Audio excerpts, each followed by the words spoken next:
The lights outside my window.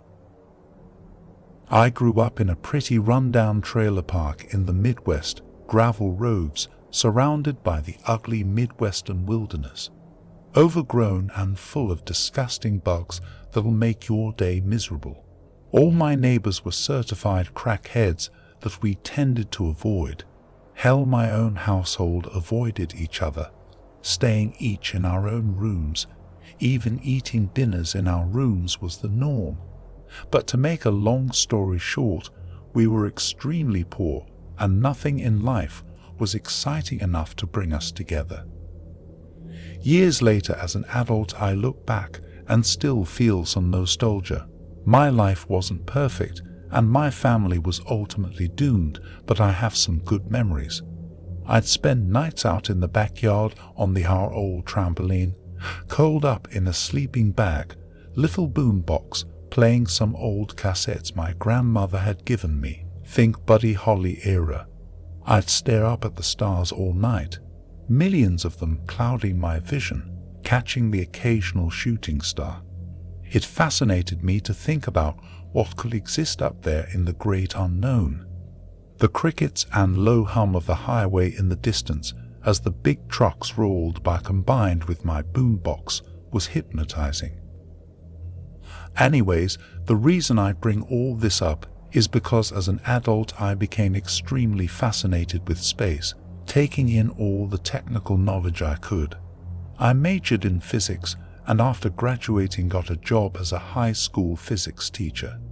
Now I try really hard to stick to hard science and the facts, but tonight's events have given me the concrete evidence I've needed to start talking.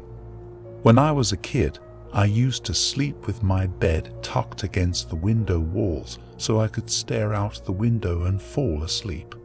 Well, one night a massive ball of white light sped by about 30 feet from my house. I could clearly see it as I was staring out the window. I was in complete shock, but ended up falling asleep shortly after.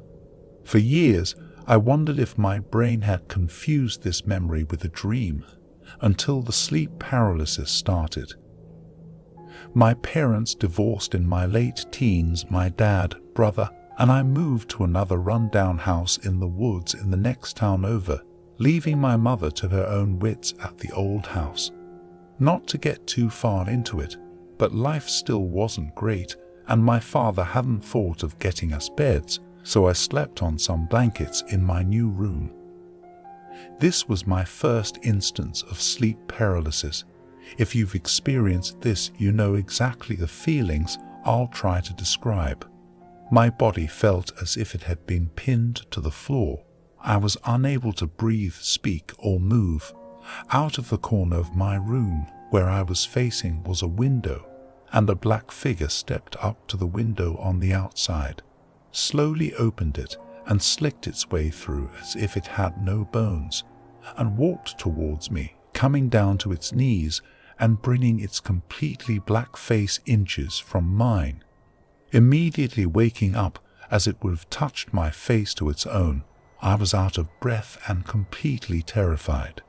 Instances of these dreams carried on for my whole life, but I noticed a pattern. When I slept near a window and could see outside, a ball of light would speed by before I'd fall into my nightmares. I've never told anyone about the dreams, not even my wife. Life's been fine, I mean great, without bringing up my strange traumas. She's perfect, and I didn't want to disturb the life we've made. We just recently had a baby, a girl we named Sadie, after my wife's grandmother, and also bought our first home. Today changes all of that though. I saw the light and had another dream. The figure was many and came through every entrance into the room, closet, windows, master bath, but they didn't come to me. They came for her, my sweet baby girl. They wanted my Sadie. I couldn't move, breathe. I tried screaming. I wanted to scream so bad, but nothing worked. As a collective, they surrounded her crib, and the one who entered through the window picked her up and slinked out the window, while the others went back to their respective holes. When I awoke, she was gone. I'm writing this now because I don't know what's going to happen next. I know for sure that I'll never see my daughter again, and just in case something happens to me, I just want there to be documentation. Look, in my field and in my studies you hear a lot of wacko stories about space aliens and rogue asteroids and just the general end of the world nonsense. So I know how this sounds, but this is real. If you have seen the shadow people in your dreams or the glowing orbs, you and your loved ones are in danger. They aren't from here. My name's Bill Harkin, and let my story be a warning.